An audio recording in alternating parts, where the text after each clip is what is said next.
Perfecto.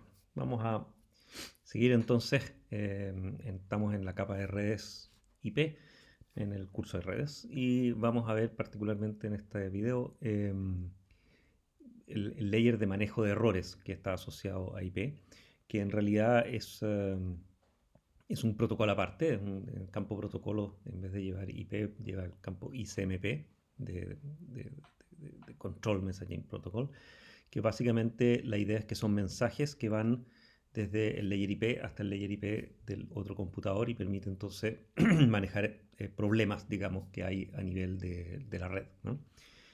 Y vamos a ver las versiones para IP versión 4 y para IP versión 6.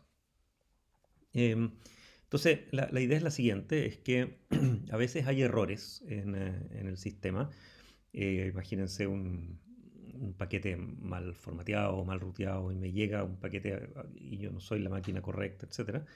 La idea es que ese datagrama que yo acabo de recibir me genera un error, digamos. Yo quisiera reportarlo, en particular reportárselo a su origen, para que sepa que, en primer lugar, ese datagrama no llegó bien a destino, y además para que pueda corregir ese error en caso de necesidad. ¿Okay? Entonces, yo necesito generar un error que vaya hacia el computador que emitió ese datagrama.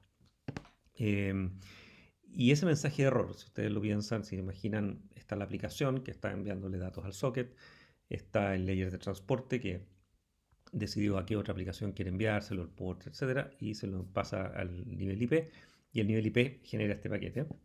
Y este paquete genera un error, y el reporte de error, yo quisiera que le llegara de vuelta al nivel IP de esa red, porque es ahí donde se generó el problema, y ese layer tiene que decir qué hace con ese paquete de error. Entonces los paquetes ICMP no son paquetes, digamos, que van hacia un layer de transporte, si ustedes quieren, sino que son paquetes que los layers IPs entre ellos conversan, ¿ok? Y por lo tanto no tienen protocolo de transporte asociado, son simplemente mensajes de IP a IP.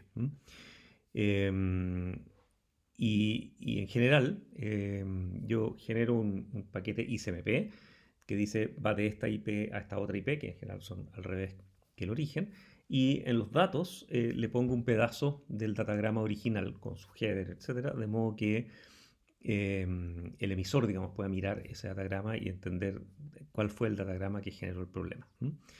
Y por supuesto, en el header ICMP van también datos de, por ejemplo, qué tipo de error es este, y hay una lista estándar entonces de errores eh, que llegan. ¿Okay? Un error clásico de ICMP se genera debido al time to live, que era uno de los campos que vimos en el header IP. Y cuando ese campo que se va decrementando cada vez que paso por un router llega a cero, entonces se genera un error. De la misma forma, yo soy un router y me llega un datagrama y no sé hacia dónde queda esa red, eso también es un error, etc. El error más clásico, de hecho, es que yo recibo un paquete, ese paquete va a un protocolo de transporte y a un puerto en mi computador, y yo miro hacia los layers de nivel superior y veo que no existe, ese puerto no está abierto, en el fondo no hay ningún servidor corriendo en ese puerto, y por lo tanto necesito generar un error diciendo al otro tipo, no hay nadie escuchando este paquete. ¿Okay? Y esos son los paquetes ICMP más frecuentes que uno ve pasar por la red. Eh, y una propiedad muy importante de ISMP, que es más o menos obvia, pero es importante verla, es que si hay cualquiera de estos errores ocurre para un paquete ICMP, por ejemplo, que la dirección de destino no existe, ¿no es cierto? Cosas así, nunca hay que generar un mensaje de error para ese paquete ICMP, porque es muy fácil que en ese caso cayéramos en una especie de ciclo infinito de errores, ¿no es cierto? Porque el mensaje de error genera un error que se te envía al emisor, que a su vez genera un error que se lo devuelve al otro y nos quedamos pimponeando errores para todas partes. Entonces, la regla es, si un paquete ICMP falla, nos quedamos callados y nunca reportamos ese error a nadie. Ok, en caso de los paquetes fragmentados, que lo vamos a ver después más en detalle, la regla es que solo se generan errores para un paquete de todos ellos y no para cada uno por separado, por supuesto. Y cuando hay datagramas que van dirigidos a broadcast o a múltiples computadores, en el fondo solo se genera un ICMP para eh, mensajes que son punto a punto, digamos, y cuya dirección de origen, por supuesto, yo conozco y sé que es un computador en particular. Ok, se volvió a contarles probablemente lo más importante de SMP, el uso más común que uno ve, digamos, es lo que se llama echo y echo reply, que son ¿cómo se llama? Los tipos más clásicos de mensajes SMP, que es lo que usa el comando ping, que muchos de ustedes deben haber visto y que todos usamos a cada rato para probar que un computador está respondiendo o no. Ese es un ping, envía un mensaje ICMP al destino. Y entonces la gracia que tiene ping es que justamente es mi computador que genera un mensaje SMP. Ese mensaje SMP va al destino que yo estoy buscando y ese destino me responde desde su layer IP, ¿ok? O sea, es como lo más crudo y lo más bajo nivel que yo puedo tener. O sea, si el ICMP de ese computador no me responde, significa realmente que no hay ninguna conectividad de IP a IP y no hay nada que empezar a pensar si hay puertos o si hay aplicaciones o hay transporte o lo que sea, ¿no es cierto? Eh, y por lo tanto, el ISMP de tipo eco es lo más clásico, digamos, de prueba de que un computador está respondiendo, ¿no? Eh, eh, ok, y están ¿cómo se llama? Los errores de tipo destino que no está accesible, los cuales en el fondo son dos tipos. Uno es este computador no está accesible y el otro es este puerto no está accesible, que en el fondo quiere decir el computador existe, pero dentro de ese computador, el puerto al cual iba dirigido el datagrama original, no hay nadie escuchando en ese puerto, ¿ok? Y hay un montón de otros, digamos, no, muchos, algunos ya no se usan, por ejemplo, y algunos otros son, digamos, muy comunes, ¿no es cierto? Como Time Exceeded y otros que vamos a ver en el camino. Y hay como subcódigos, si ustedes quieren. Entonces, por ejemplo, los mensajes tipo 3, que era no pude entregar este mensaje, hay como subtipos, ¿no es cierto? Que son, por ejemplo, no sé, no pude llegar a la red, no pude llegar al host, no pude llegar al port, cosas como esa. Entonces, hay como una explicación global y después hay como subexplicaciones de por qué falló este mensaje, ¿ok? Y estos son todos más o menos estándar. El 10, por ejemplo, que ese es importante, no todo el mundo, el 9 y el 10 en realidad, no todo el mundo lo implementa, pero es una buena idea, que en el fondo quiere decir, no pude llegar, pero fue porque alguien me lo prohibió, ¿no es cierto? Eso significa que hay un firewall o algún tipo de filtro, digamos, en la entrada que no dejó pasar este datagrama. A algunos administradores de sistemas no les gusta generar esos mensajes porque como que da más información, ¿no es cierto? Está diciendo, aquí hay un filtro, es mejor decir no existe nomás, y eso es como más oscuro, ¿no es cierto? Da menos información a un posible atacante, digamos, ¿no? Pero uno ve pasar este tipo de mensajes por la red. Ok, ese es el ISMP en versión 4. Vamos a ver después algunos usos para Time to Live y algunos otros un ratito en un video próximo. Pero también es interesante ver qué pasa con ISMP en IP versión 6. En IP versión 6 cambia bastante la idea. ICMP versión 6 usa mucho lo que en IP versión 6 se considera una especie de herramienta de base, que es Multicast. Multicast también como que se implementa en IP versión 4 y existe, pero es más raro, es menos frecuente. En IP versión 6 la idea es que Multicast es como una especie de herramienta de base, digamos, del sistema y se usa mucho en el caso. La idea de Multicast en general es que yo tengo una dirección IP de destino, o sea, este es un paquete IP que yo le envío a un destino, pero ese destino no identifica a un computador, sino que a muchos, y no a todos. En IP versión 4 como que o enviábamos el paquete a un computador o se lo enviábamos a todos. Y Multicast fue una idea más tardía en IP versión 4 y se usa menos. En IP versión 6 la idea es que usar Multicast muy genéricamente, o sea que tratar de nunca usar Broadcast y siempre tratar de usar Multicast en vez, ¿ok? Y la idea entonces es que, por ejemplo, en la red local, si yo quiero buscar, no sé, una emisión de televisión, quiero buscar una impresora, quiero buscar un router, cosas como esa, siempre la idea es que hay un grupo Multicast donde ese tipo de computadores siempre se conectan y entonces yo solo le escribo a ellos. Entonces, ¿se acuerdan de la traducción de direcciones, por ejemplo, de ARP en IP versión 4? le pregunta a todos los computadores de la red, oye, ¿quién conoce a esta dirección IP? En versión 6 siempre voy a tratar de preguntarle a los que potencialmente tienen esa dirección IP y no a todo el mundo, ¿ya? Entonces siempre la idea es usar eso. Voy a usar un puntero. En IP versión 4, como ven acá, básicamente existe un rango de direcciones para multicast, que son estas que empiezan con 224 hasta 2239, y son básicamente 16 bloques slash 8, que en realidad son muy grandes, ¿no es cierto? Son clase A, o sea, hay muchas direcciones en este espacio. Cada una de esas direcciones es un grupo multicast en particular. También se llaman clases D a todo esto en IPv4 porque están definidas desde el comienzo de los tiempos, pero como les contaba al principio se usaban muy poco. Y en IPv6 se usan intensivamente, hay un prefijo gigante, ¿no es cierto? Que es una slash 8, pero de IPv6, por lo tanto es mucho, mucho más grande. Y la idea entonces es que todas esas direcciones son de multicast. Las direcciones punto a punto en general se habla de unicast, ¿no es cierto? Y vamos a ver que esto en ISMP en particular lo vamos a usar intensivamente, ¿no? La idea de multicast es muy interesante, es como pueden imaginarse algo parecido a una difusión en el cable de televisión, por ejemplo.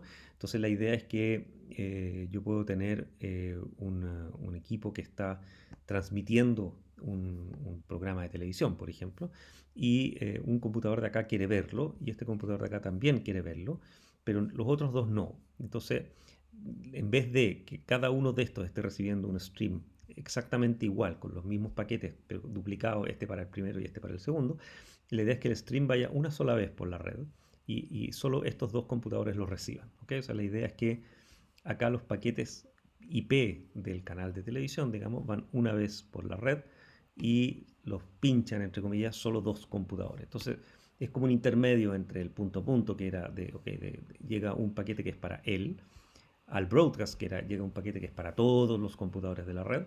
Este es un paquete que es para algunos computadores de la red y ellos deben como suscribirse a un grupo que es una dirección IP. ¿Okay? Entonces, la idea de usar multicast es que yo lo puedo mapear a redes físicas de distintas formas, igual como nos pasaba con la traducción de direcciones, etc. Entonces, en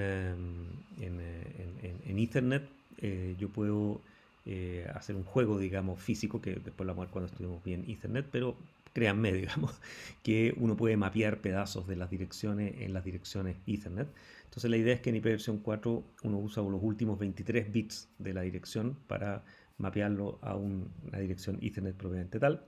Y Ethernet soporta multicast en forma nativa y por lo tanto los computadores pueden usar esas direcciones de esa forma.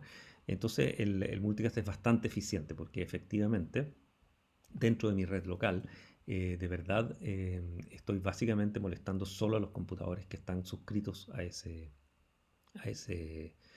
dirección y además solo circulan una sola vez por la red. ¿Okay?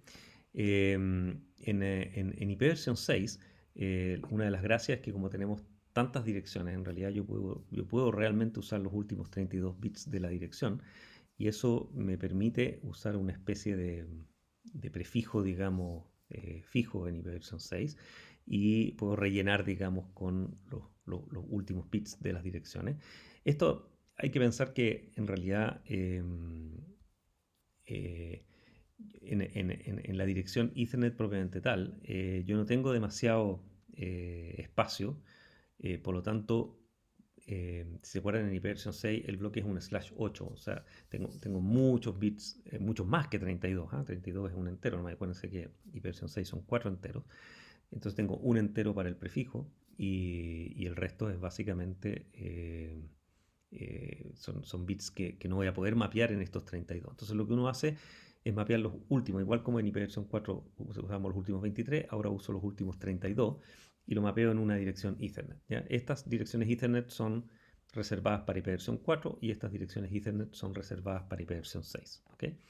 Esto hace que hay colisiones, o sea, en el fondo todo grupo de multicast cuyos últimos bits son iguales en el caso de hiperversión 4.23, en el caso de hiperversión 6.32, se van a mapear a la misma dirección Ethernet y por lo tanto, efectivamente, un computador que está suscrito a estos dos grupos, que son distintos pero coinciden sus últimos bits, van a recibir los paquetes de los otros grupos, digamos, y van a tener que descartarlo, ¿ok?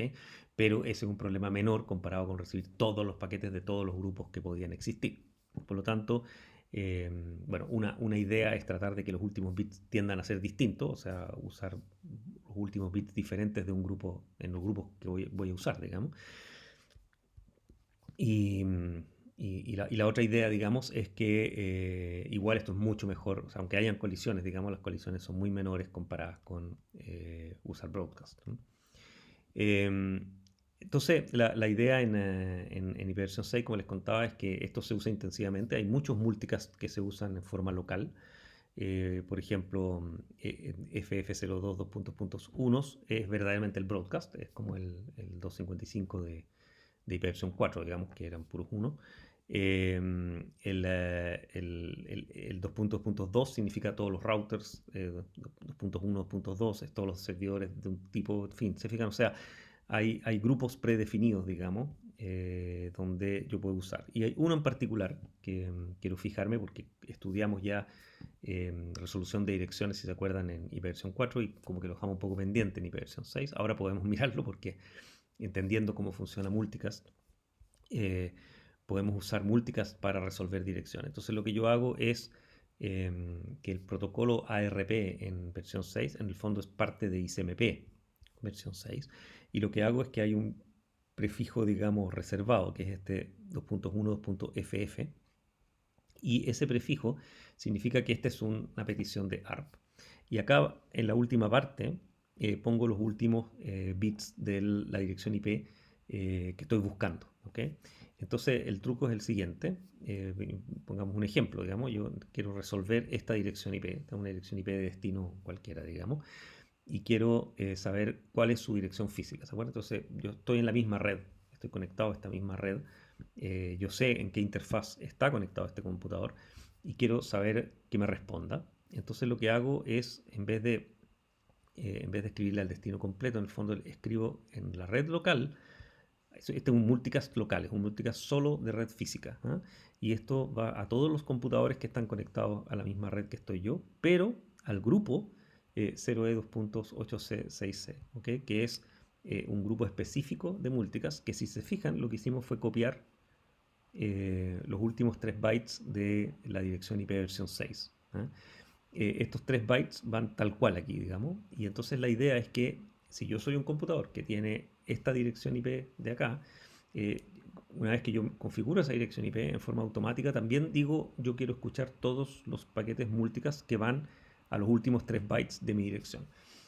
Pueden haber otras direcciones IP versión 6 en esta red que compartan los últimos 3 bytes, pero la verdad es que es muy difícil eso porque la mayor parte de las veces uno va numerando en orden, por ejemplo, de llegada, cosas así, por lo tanto estos últimos 3 bytes normalmente son distintos. Y si son iguales, tampoco es tan terrible porque significa que hay dos máquinas escuchando el mismo grupo. Igual cuando yo pregunte y envíe la pregunta a la red, ¿no es cierto? Siempre voy a esperar la respuesta, digamos, desde el computador que estoy preguntando. O sea, en mi pregunta siempre va la dirección IP que quiero resolver. Por lo tanto, si yo recibo una pregunta y digo, no, esta no es mi dirección IP, simplemente no la respondo. No, no es muy grave, ¿eh? Y entonces la idea es que cuando alguien me configura una dirección IP versión 6, yo siempre digo, ya, yo quiero recibir todas las peticiones que van a este grupo. A nivel de la dirección Ethernet propiamente tal, esto va en la dirección 3333 y después se copian los últimos bytes de la pregunta, digamos, con lo cual siempre llegan estas preguntas a mi computador, ¿ok? Eh, entonces es un protocolo de resolución de direcciones mucho más eficiente que el de hiperversión 4, ¿eh? También existe el caché y pregunto la primera vez y después me acuerdo por un tiempo, etcétera. Todo eso funciona igual, pero la idea es que en el momento en que tengo que preguntar, esto es mucho más eficiente que hiperversión 4.